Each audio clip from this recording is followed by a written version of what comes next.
বিসমিল্লাহির রহমানির রহিম। মহান বিজয় দিবস বাঙালি জাতির এক ঐতিহ্যবাহী দিবস।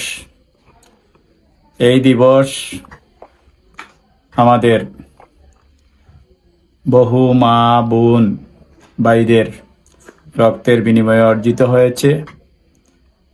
আমি যাদের রক্তের বিনিময়ে আজকের এই বিজয় দিবস আমাদেরকে উপহার দিয়ে গেছেন, বাঙালি জাতিকে আমি আমার বক্তব্যের শুরুতে তাদের রুহের আত্মার মাগফিরাত কামনা করছি।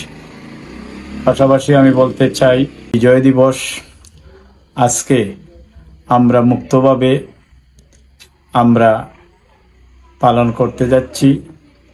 আমাদের দেশের যে প্রেক্ষাপট অতীতে ছিল, এই প্রেক্ষাপট উন্মুক্তভাবে আমরা আগামী 16ই ডিসেম্বর পালন করতে যাচ্ছি। সবাই মুক্ত বাতাসে, মুক্তভাবে, স্বাধীনভাবে পালন করতে যাচ্ছি। আমি শ্রদ্ধার সাথে স্মরণ করছি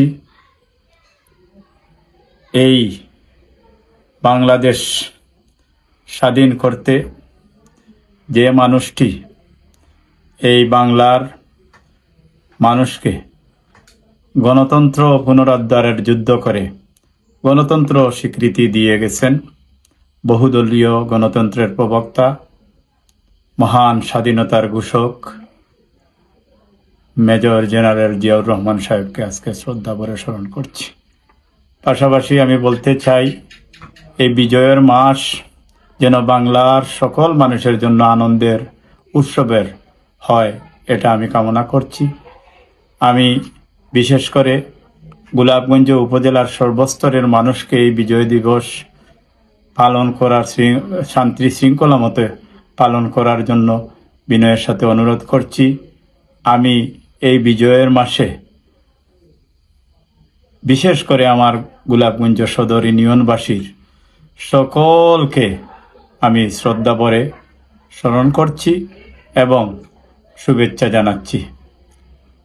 কারণ এই গোলাপগঞ্জ ইউনিয়নের মানুষ আমাকে 2016 সালের 7ই মে সর্বস্তরের জনগণে তাদের আমানত ভোট দিয়ে নির্বাচিত করেছে এবং আমাকে এই সমাজে প্রতিষ্ঠিত করার পিছনে এই গোলাপগঞ্জ ইউনিয়নের মানুষের সবচেয়ে বেশি অগ্রাধিকার রয়েছে। তাদের জন্য আমি আমার পক্ষ থেকে শুভেচ্ছা এবং কৃতজ্ঞতা প্রকাশ করছি।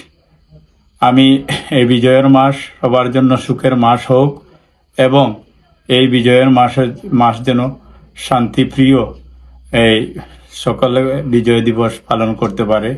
আমি সর্বস্তরের জনগণের গোলাপগঞ্জ ইউনিয়নের সর্বস্তরের জনগণকে আমি উদারত আহ্বান করব। গোলাপগঞ্জ ইউনিয়নবাসী, আমি এই বিজয়ের মাসে আপনাদেরকে আবারও আমার পক্ষ থেকে, ব্যক্তিগত পক্ষ থেকে শুভেচ্ছা ও কৃতজ্ঞতা জ্ঞাপন করছি।